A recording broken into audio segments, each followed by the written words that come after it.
Mga kabayan, eto muling binatikos ni US Secretary of State Marco Rubio ang International Criminal Court o ICC.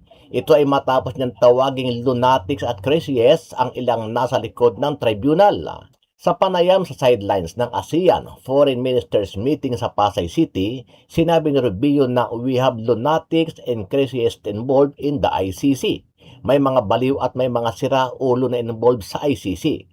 Iginit din niya na hindi kailanman papayag ang Estados Unidos na mapasailalim sa jurisdiksyon ng ICC ang mga opisyal o sundalong Amerikano.